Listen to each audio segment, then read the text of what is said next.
જય આદિવાસી, જય જોહાર, જય બિરસા મુંડા, જય ચૈતર વસાવા, જય અનંત પટેલ. આ જય બોલવાની મારી જે યાદી છે ને, એની અંદર મારે એક અન્ય નામનો પણ વધારો કરવો છે, પણ શરતી વધારો. એમને હું નહીં બોલું જય મનસુખ વસાવા.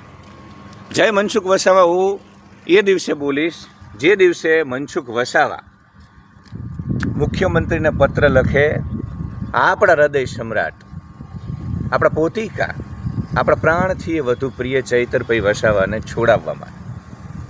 જે દિવસે મનસુખભાઈ વસાવા ચૈતરભાઈ વસાવાની મુક્તિ માટે અથવા તો સરકારે જે રીતે અન્યાયી રીતે પોતાની સત્તાનો દુરુપયોગ કરી લોકતંત્રનું ધોળા દિવસે હનન કરી, અમારા હૃદય સમ્રાટ, અમારી આંખોના તારા, અમારા હૃદયની ધડકન એવા અમારા ચૈતરભાઈ વસાવા માટે એ પત્ર લખી. ભલે પરિણામ જે આવે સરકારને ન જ સાંભળવું હોય, ન જ જાગવું હોય તો સરકારની મરજી. કેમ કે વિનાશ તરફ જતા લોકો, ઇતિહાસ સાક્ષી છે, ભારત વર્ષનો તમે ઇતિહાસ તપાસો ને મિત્રો, તો વિનાશ તરફ જતા લોકોએ ક્યારેય સાચી વાત સાંભળી નથી. સજ્જનોની, પોતાના જ પક્ષના લોકોની પણ વાતો અહંકારી સત્તાના મદમાં ચકચૂર લોકો નથી સાંભળતા. પણ મનસુખભાઈ એક વખત પત્ર લખો. તમે વારંવાર મેં જોયું છેલ્લા 3 મહિનામાં મનસુખભાઈ વસાવાએ ખૂબ પત્રો લખ્યા. સ્ટેચ્યુ ઓફ યુનિટી મામલે એમને સ્ટેન્ડ લીધું, કાબિલે તારીફ, નમસ્કાર કરું છું.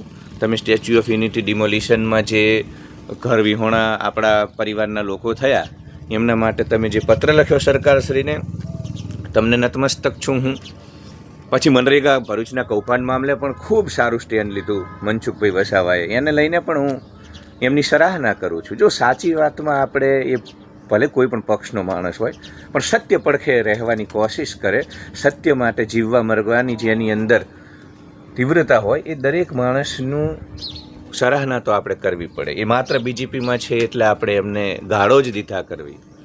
હા, એમની ટીકા પણ હું કરવાનો છું, પણ પછી કરું. હમણાં ગઈકાલે એમને પત્ર લખ્યો મુખ્યમંત્રીને. ભરૂચમાં કોઈ એક અસામાજિક તત્વ છે અને ત્યાંના વેપારીઓને રંજાડી રહ્યો છે, કાયદો અને વ્યવસ્થાની સ્થિતિ કથળાવી રહ્યો છે. તો કાયદો અને વ્યવસ્થા સુદૃઢ કરવા માટે, ગાંધીના ગુજરાત જેવી કાયદો અને વ્યવસ્થા કરવા માટે આપણા વડીલ મુરબ્બી મોભી મનસુખભાઈ વસાવાએ ફરી પત્ર લખ્યો. પણ ચૈતરભાઈ વસાવા માટે એક પણ પત્ર તમે કેમ નથી લખતા મનસુખભાઈ? પાર તાપી નર્મદા લિંક પ્રોજેક્ટ મામલે તમે કેમ સરકારનો કાન નથી મરડતા? કે ભાઈ સુરતમાં આવી તમે કીધું હતું કે આ પ્રોજેક્ટ નથી કરવાનો, અને હવે જ્યારે ભાજપના પ્રદેશ અધ્યક્ષ સંસદની અંદર રિપોર્ટ કાર્ડ રજૂ કરે છે, તો એ વખતે તમે સરકારનો કાન કેમ નથી મરડતા મનસુખભાઈ? તમે માત્ર તમારું મતક્ષેત્ર છે એના પ્રશ્નોને લઈને જ તમે આદિવાસીઓના મસીહા બનવા માગો છો. એ સારા કાર્ય તમે કરે, એની ના નથી પાડતો, પણ અંબાજીથી ઉમરગાંવ સુધી તમારી ચેતનાનો વિસ્તાર કરો ને મનસુખભાઈ. તમે માત્ર કેમ એ ભરૂચવાળો તમારો પ્રદેશ, તમારી ચેતના જે છે ને આદિવાસી અસ્મિતાવાળી ચેતના, એનો વિસ્તાર કરો. અંબાજીથી ઉમરગાંવ સુધી કોઈ પણ પ્રશ્ન હોય એ તમને પોતીકો લાગવો જોઈએ. અને ચૈતર વસાવા મામલે પત્ર લખો. હું તમને લખીને કહું છું, જો આ સરકાર છે ને, ગાંધીનગરમાં બેઠેલી સરકાર કોઈ પણ પક્ષની હોય, માત્ર ભાજપની વાત નથી કરતો, એ લોકો ત્યાં સુધી જ તમારો સ્વીકાર કરે છે જ્યાં સુધી તમારી પાસે જન આધાર હોય, જન સમર્થન હોય. એટલે અંબાજીથી ઉમરગાંવ જન સમર્થન, જન આધાર નહીં હોય મનસુખભાઈ. આદિવાસી જે આપણો વિસ્તાર છે, મત વિસ્તાર છે, ત્યાં તમારા માટે લોકોને પ્રેમ નહીં હોય મનસુખભાઈ, તો તમને એવું લાગે છે કે આ ગાંધીનગરમાં બેઠેલા અહંકારી લોકો તમારો સ્વીકાર કરશે? એટલે સમાજ જ અને આપણા પોતિકા લોકો આપણો માટે હાથીનો પગ હોય છે. કેમ કે તમારી જે પણ રાજકીય ઉન્નતિ થઈ ને, તમે આટલા બધા હોદ્દા ભોગવ્યા, મંત્રીપદ ભોગવ્યા, એ માત્ર મનસુખભાઈ વસાવા પોતે કોઈ સંત સુરા જેવા મહાત્મા છે એટલે નહીં. તમારી પડખે આદિવાસી સમાજ ઊભો રહ્યો અને તમે પણ સમાજ માટે, વિસ્તાર માટે કામ કર્યા. એટલે ચૈતર વસાવાની પડખે ઊભા રહેવાનો સમય આવી ગયો છે. અને હું તમને ગેરંટી આપું છું, હું તમને લખીને દઉં છું, ભલે ઉંમર મારી નાની છે, પણ તમે અનંત પટેલ અને ચૈતર વસાવાની પડખે ઊભા રહેશો તો આજ ભાજપના તમામ લોકોને લાલ જાજમ પાથરી અને તમારો સ્વીકાર કરવો પડશે. કેમ કે છૂટકો નથી. એટલે એક વખત મારી ખૂબ નાનો છું તમારા કરતાં વયમાં, તમારા દીકરા કરતાં પણ કદાચ નાનો હોઈશ, પણ મને એવું લાગે છે કે ચૈતરભાઈ અને અનંત પટેલ અને આદિવાસી અસ્મિતાની જે પણ વાત છે ને એમાં ડર્યા વગર તમે જુઓ. જોકે હું કાબિલે તારીફ માનું છું, હું કહું જ છું વારંવાર કે ભાઈ ભાજપનો એક સરપંચ હોય ભાજપ સમર્થિત પંચાયતનો, તો એ પણ પક્ષ વિરુદ્ધ કંઈ નથી કરી શકતો. એટલા ડરે છે આ લોકો એમના પક્ષથી, અને આ લોકો એક્શન પણ લે છે જે કોઈ આડાઅવડા થાય એના ઉપર. અને આ તો સાંસદને આટલા પદ ભોગવ્યા, આટલી લાંબી કારકિર્દી, અને છતાંય તમે લખો છો મુખ્યમંત્રીના પત્ર. ભાજપના જ લોકો જ્યારે કાયદો અને વ્યવસ્થા કથળાવ્યા, છેલ્લો પત્ર જે લખ્યો એમાં એ ભાજપનો જ કાર્યકર્તા અથવા તો કોઈ આગેવાન અથવા તો કોઈ લીડર છે એને લઈને જ છેલ્લો પત્ર લખ્યો કે ભાઈ દાદાગીરી કરે છે, લોકોને વેપારીઓને રંજાડે છે, કાયદો અને વ્યવસ્થાને કથળાવી રહ્યો છે. તો એ નિશ્ચિત અઘરું છે. એટલે તમે બીજા ઘણા બધા સાયલન્ટ, બીજા ઘણા બધા ચૂપ જે આદિવાસી નેતાઓ છે, આર્થિક ઉન્નતિ સાથે મોટા બંગલા બનાવી, પ્રોપર્ટીઓ બનાવીને બેસી ગઈ, એમના કરતાં તો તમે નમસ્કારને પાત્ર જ છો. પણ હજુ પણ હું કહું છું કે ચૈતરભાઈ અનંતભાઈ વાળી શ્રેણીમાં તમે આવતા રહો, એ હરોળમાં તમે આવતા રહો. ભલે ભાજપમાં રહો, પણ જે વાતમાં આદિવાસી અસ્મિતાને નુકસાન હોય એ વાતમાં તમે બિલકુલ ડરશો નહીં. એટલે હવે એક પત્ર લખો તમે.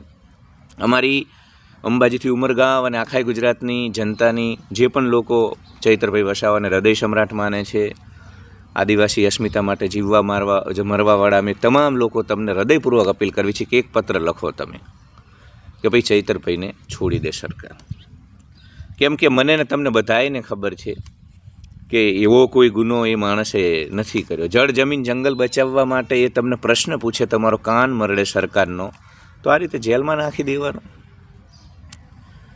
એટલે એ બાબતે નિશ્ચિત તમારે પત્ર લખવાનું. હું તો સંજય વસાવાને પણ કહું છું કે ભાઈ ઠીક છે, અત્યારે સત્તા છે અને સત્તા તમારી પડખે છે એટલે તમને ખબર નહીં પડે, પણ ખરી સરકાર ગાંધીનગરમાં બેઠેલી સરકાર કરતાં પણ વધુ જો કોઈ સરકાર આપણી હોય ને તો આપણી પ્રજા, આપણી માય બાપ, આપણા પોતાના લોકો, એ ગાંધીનગરની સરકાર સુધી પહોંચવા માટે આ જે પ્રજારૂપી સરકાર છે ને એનો પ્રેમ મળવો બહુ જરૂરી છે. એ સંજયભાઈ તમે ગુમાવી ચૂક્યા છો. બહુ વાર લાગશે, પેઢીઓ જશે હવે ફરીથી એ વિશ્વસનીયતા પેદા કરવા માટે. એટલે ચૈતરભાઈને તો ઠીક છે, જેલવાસ પૂરો પણ થઈ જશે, ફરીથી આવી જશે અને બધું, પણ તમે અંબાજીથી ઉમરગાંવ હંમેશને માટે વિશ્વસનીયતાને પ્રેમ ખોઈ દીધો છે. જયચંદ સાબિત થઈ ચૂક્યા છો. એટલે બહુ વાર લાગશે, દશકો જશે આ બધું. કેમ કે હું કહું છું ને કે આદિવાસી વનબંધુ આપણો જે પરિવાર છે ને એ ખૂબ સંવેદનશીલ છે. એ તમારા માટે જીવવા મરવા માટે તૈયાર રહે, પણ તમે જો એના હિતોની અવગણના કરો અને ક્યાંક એને એવું લાગે કે આપણી સાથે ભાવનાત્મક રીતે કોઈ દગો થયો છે, તો પછી સંજયભાઈ એ લોકો માફ નથી કરતા, વાર લાગે છે.